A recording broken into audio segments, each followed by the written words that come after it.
Beth, we got a couple of things we want to show people today. Just some addresses because some people are having trouble hearing us. Here is the Ustream address. Channel sound self hour. Also, for any of you who want to jump on and see our vocal profiling class, the demo class, here is the address. We'll leave that up. So if you want to call us and have your vocal profile done, remember you can call in and we take your profile right on the air. Caller, are you there? Hello? Hello. Yes, I am. Hi, Sharry. How are you? Hi. Who's this? This is Andrew from Toronto. Hi, Andrew from Toronto. Do you want your voice done or you just want to talk to us? I wouldn't mind both. Okay, start, Andrew. Well, it's been a great week here in Canada. The weather's been really warm. It's been in the high teens, in Celsius, but normally it's never this warm. I'm not looking forward to winter. I really hate the cold, even though I live up north. I'd love to live somewhere sunny but dry. You have C, C sharp, D, D sharp, and E filled up. You have F and F sharp very, very low.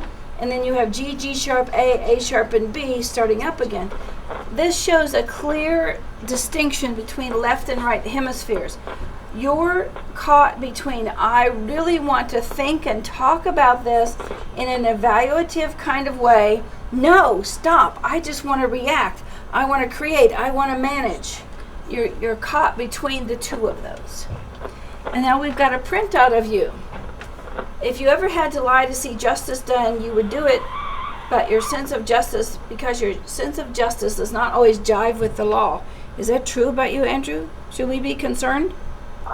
I think I might, yeah. Your reputation is very important to you. You will go to great lengths to protect it.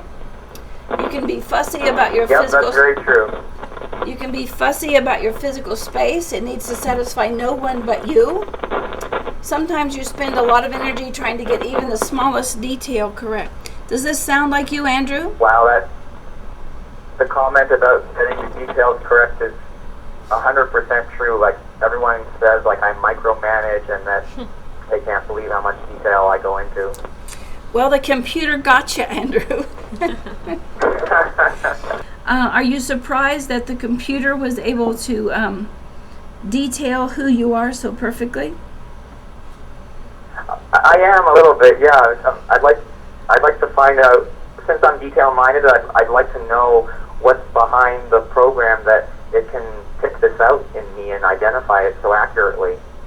One of my undergraduate degrees is in interpersonal communication, so for several years I studied how people communicate and what their personality was, and I just wrote a database that from the connections of people's voice frequencies with their behavior. And this little nano voice only has about 100 lines of code in it. The bigger mother of this, called N-Voice, would print out a report of 4 or 5 pages, and that's one of the things that we do when people join us online for class. We do those larger profiles for them. Thanks very much, Sharry. You're welcome. Thanks for calling. Okay. I was very impressed with the concession speech by McCain, and I felt that he was very sincere in what he was saying. Now, here is his vocal print. His vocal print shows a lot of yellow. And for those of you who have been with us, you know that yellow is evaluative. Yellow is a lawyer type of answer. And he has a lot of yellow in D, D sharp, and E. But remember what we learned a couple of weeks ago, that when E doesn't match A sharp, it's not really truthful words. So this was an intellectual issue, even though there was some blue here. He had some blue in D and some blue in F sharp, meaning he did have some emotion attached to it, but it was really evaluative. This was something done for effect. One of the things he said was, why did we lose? I won't evaluate that. I'll leave it to other people. Mm-hmm.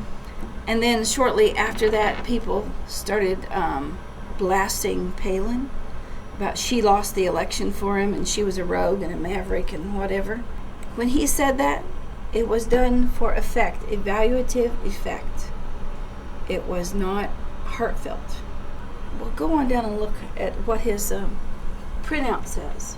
That you challenge the opinions of others with good reason. You have a high degree of intuition when it comes to listening to what people are not saying.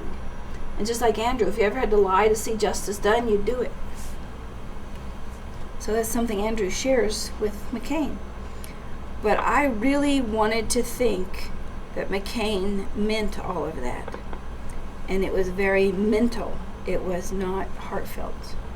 And I was disappointed that I didn't hear that in his voice.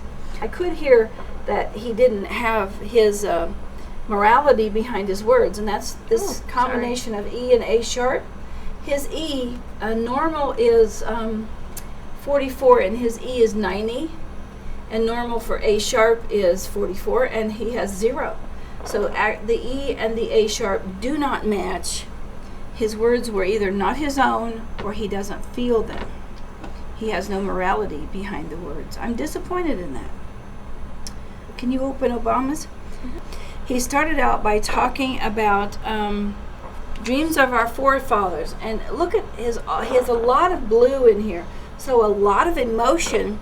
And the intellect that he shows, the intellect is about morality, and the intellect is about bringing people together. The note of B can be used positively like a minister to go out and collect the people and form a flock, but it also can be used as martyrdom to bring that flock together. So it looks like Obama is doing it in a way that brings in emotion and intellect at the same time. But as he goes on with his speech, I love the first sentence of the printout here from the computer program. You have high ideals and expect the same of others. You think that feeding the mind is just as important as feeding the body. You are aware of how painful thoughtless words can be. Your reputation is important. You'll go to great lengths to protect it. He shares that with McCain, that particular printout.